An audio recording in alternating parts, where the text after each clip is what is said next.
फैसलाबाद नाम के एक छोटे से गांव में अब्दुल नाम का आदमी रहता था। अब्दुल बहुत सीधा साधा और भोला स्वभाव का था।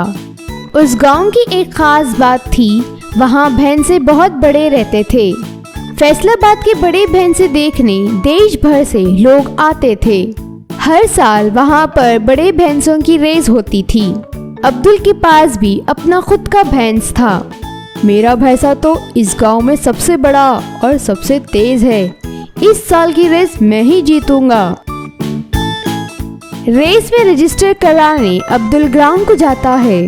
भाई साहब, मुझे इस रेस में भाग लेना है। ये देखो, मेरा भैंसा बहुत तेज भागता है। इस तरह अब्दुल बात करते हुए रहता है। तभी वहाँ पर अकबर आ जाता है। इस बार की रेस मुझे ही जीतनी चाहिए, मगर ये अब्दुल का भैंसा तो बहुत बड़ा है और मेरे भैंसे से भी ज्यादा तेज है। अगर ये रेस में भाग लेगा तो मैं जीत नहीं पाऊंगा। उस रात अब्दुल घर चले जाता है। अच्छे से रेस्ट करना मेरे भैंसे, कल हमारी रेस है। अगर कल सब ठीक रहा तो हम लोग रेस जीत जाएंगे। इसके बाद अब्दुल घर के अंदर जाकर सो जाता है। इसके बाद अकबर अब्दुल के घर में आ जाता है। अच्छा, तो ये अब्दुल का भैंसा है। अब मैं इसे यहाँ से लेकर चला जाता हूँ। अब देखता हूँ कि अब्दुल ये रेस कैसा जीतता है। इसके बाद अकबर अब्दुल के भैंसे को लेकर वहाँ से चला जाता है। दूसरे दिन सुबह होने पर अब्दुल उठ जाता है और घर के बाहर आता है। आखिरकार वो रेस का दिन आ गया। आज गांव में सबको पता चल जाएगा कि इस देश में सबसे तेज भैंस मेरे पास है।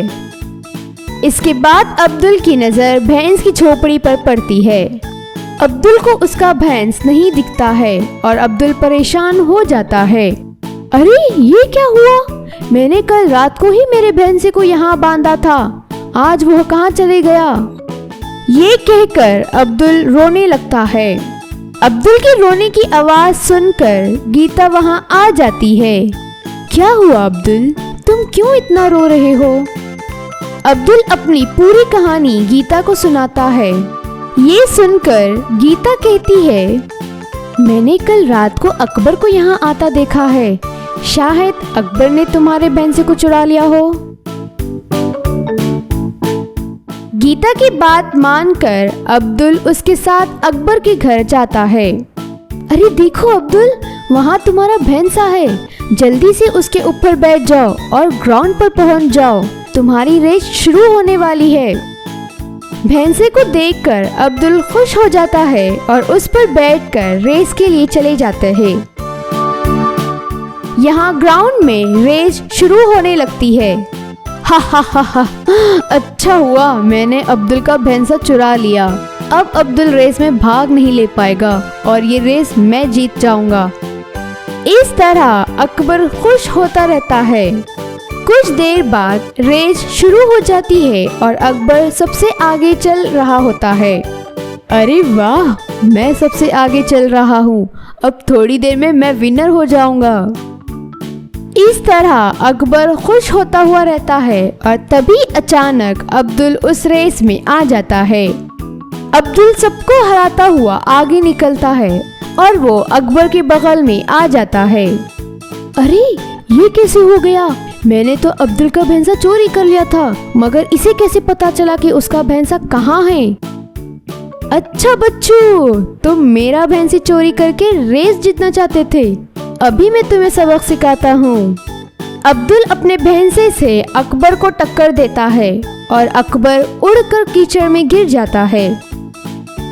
आखिर में अब्दुल रेस जीत जाता है और वो गीता से कहता है, गीता, तुमने मेरे भैंसे को अकबर से बचाया है। तुम्हारा बहुत बहुत धन्यवाद। आज की रेस मैं तुम्हारी खातिर ही जीत पाया हूँ। इसके बाद अकबर अब्दुल के पास आता है और उससे कहता है, मुझे माफ़ कर दो अब्दुल, मैंने तुम्हारा भैंस को चोरी करके बहुत बड़ी गलती की है।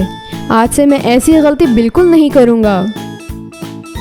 इस तरह अकबर को अपनी गलती का एहसास होता है और अब्दुल उसे माफ़ कर देता है।